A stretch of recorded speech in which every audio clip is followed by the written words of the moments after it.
We are gathered here to fill you with fear and give you a treat for your ears as we invade your mind with our scary rhymes and some tales that can be gory.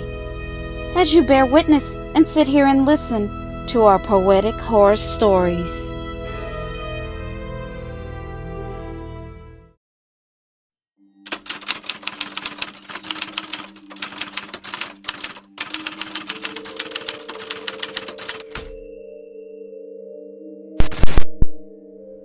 My name is Ricky.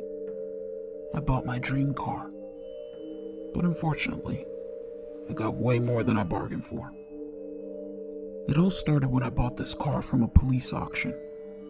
It was a Ford Mustang, a car I wanted since I was young. It is a beautiful red on the outside and in.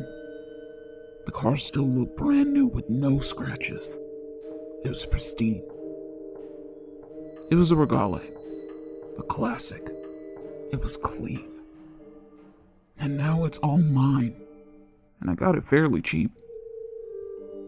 If I bought this car off a car lot, it would have cost me way more. It still looks like it could have rolled right off the showroom floor. Any automobile collector would have paid an arm and a leg for this car.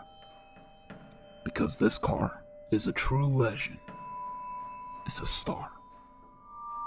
No other car can compare. It's a rare find. It's a gem. It really doesn't get any better than this. This car is just perfect. I signed the paperwork, paid the taxes, title, registration, and license. When they handed me the keys, I sat behind the wheel. That's when my dream became a true reality. Now I'm the proud owner of a classic red Ford Mustang. The car belongs to me, even though it has a sinister and awful history. This car used to belong to a serial killer, and this is the real reason why I got it so cheap.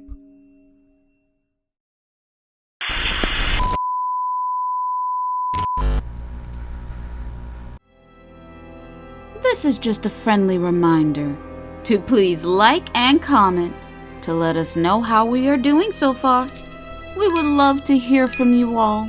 And if you're new, please subscribe and become a part of the PHS crew. And we thank you.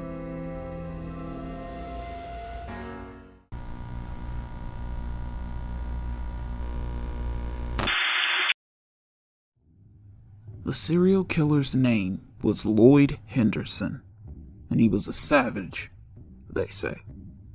He was notorious.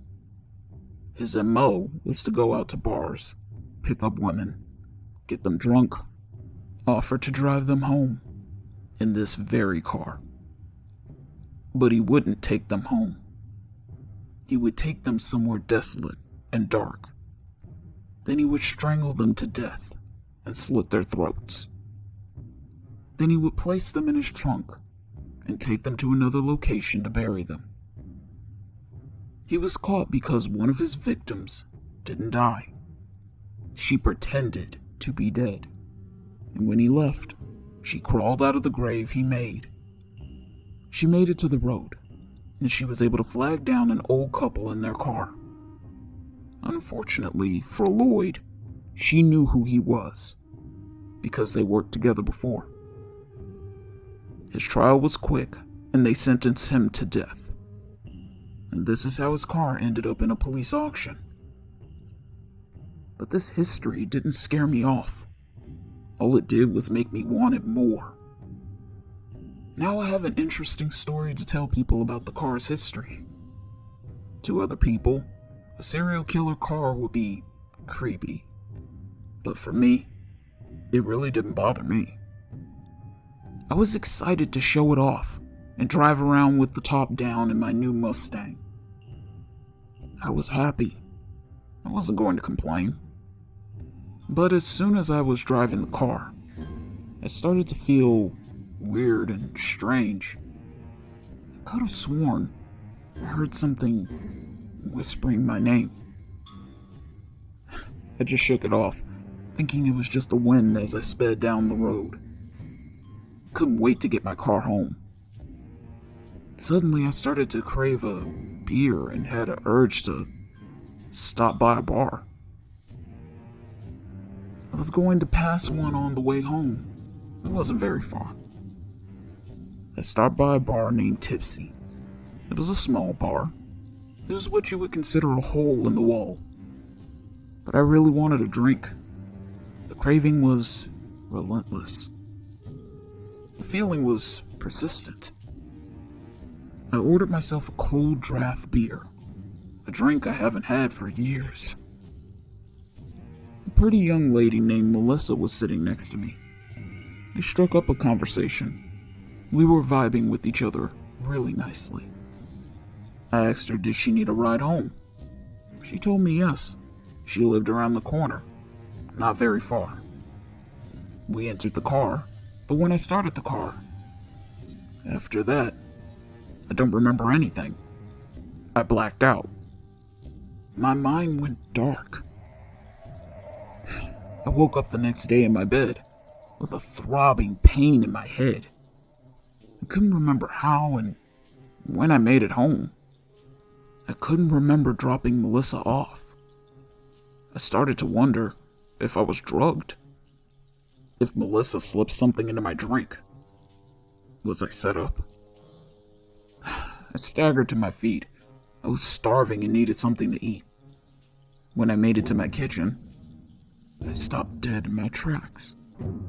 I could see bloody handprints on my garage door. I checked myself to see if I was hurt, but I saw nothing. This had me confused. I became concerned. So I just stood there for a moment, not sure of what to do. I was too afraid to even move. But I knew I had to. I opened the door to my garage. I turned on my light and looked at my car. I could see something leaking from the back of my trunk.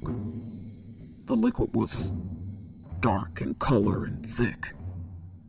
I thought to myself, did I place a dog's body in my trunk after I hit it? My throat went dry just at the sight. I knew something wasn't right.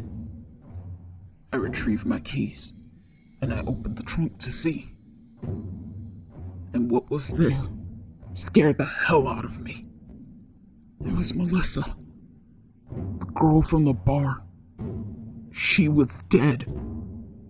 Her throat was cut, but I had no idea how she ended up in the trunk of my car.